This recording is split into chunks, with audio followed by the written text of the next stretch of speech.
यह सत्य है जी, खास करके हमारे जैसे कलाकार के लिए बिल्कुल कि प्योर हम भोजपुरी क्षेत्र से आते हैं, उसमें एक हमारी कमी कहिए चाहे अच्छी बात कहिए कि हम दूसरे का गीत गाते नहीं हैं, बिल्कुल बिल्कुल, लेकिन फिर भी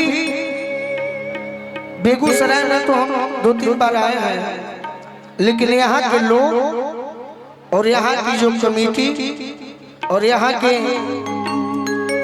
इवेंट के जो हमारे पंकज भैया हैं इतना सम्मान दिए कि इसका कोई जवाब नहीं है। एक जोरदार ताली होना चाहिए, जोरदार ताली होना चाहिए। नहीं तो हम तो उधर ही व्यस्त हैं, बिल्कुल, और वहाँ सुनने वाले हैं। इधर भी आपके बहुत सारे फैंस हैं।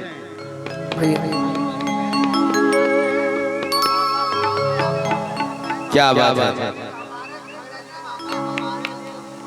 धन्यवाद धन्यवाद।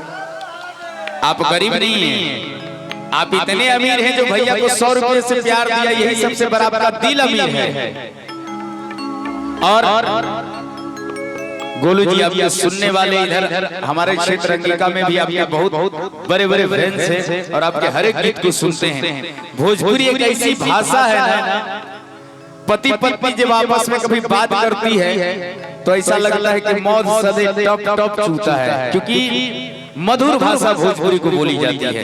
बाकी भैया ये मेरे लिए सौभाग्य की बात है कि बहुत ही अच्छा लगा, और गाना जैसा भी हो बिल्कुल, कहीं अच्छा हो जाता है, कहीं वही गाना खराब भी लगता है। जम गई तो खून बह गई तो पानी है, लेकिन अच्छा लगा कर।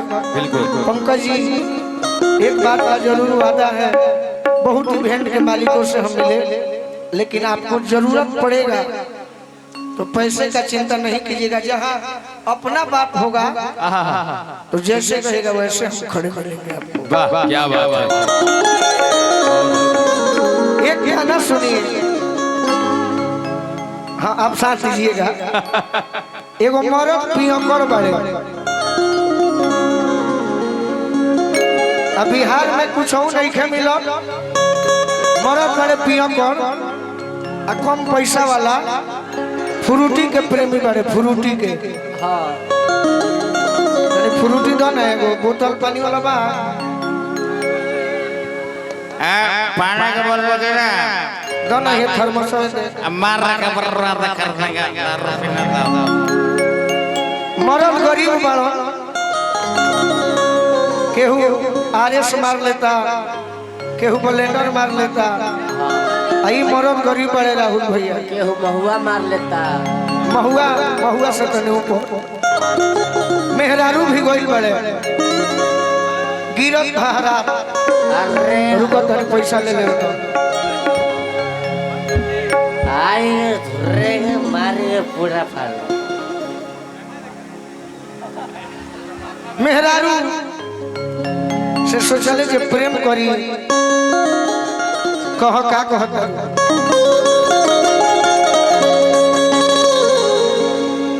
ये आपने अपना क्या हाल बना रखा है, थोड़ा तो सुधर जाइए। नहीं सुधरिएगा? नहीं नहीं काहे ना सुधरबा? अरे बोलत ना आए हमरा में का कमी है? बुलत कहे नहीं खे, ई कौन भोजपुरी है? बस थोड़ा थोड़ा रोहित भैया भी रहिए नहीं का भाई बोल, हम प्यार करो चाहते नहीं, बस बस बस मैं इतना चाहती हूँ आप सुधर जाइए, पीना क्यों नहीं छोड़ते?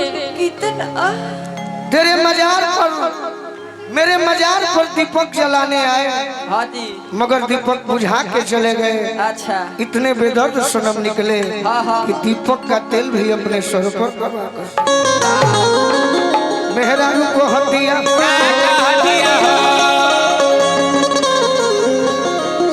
कि हो के नसवे में चूर भरपूर रजऊ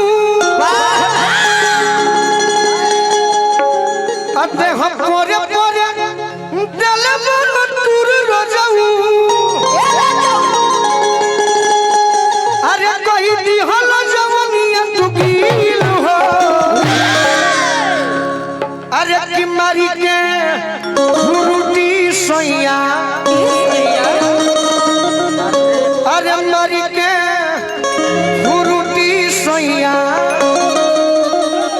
अरे भरल कुरुती ठुकल के ओरिया में कीलो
कि मेरे बड़े भाई रवि भैया भी बहुत अच्छा गीत गाए।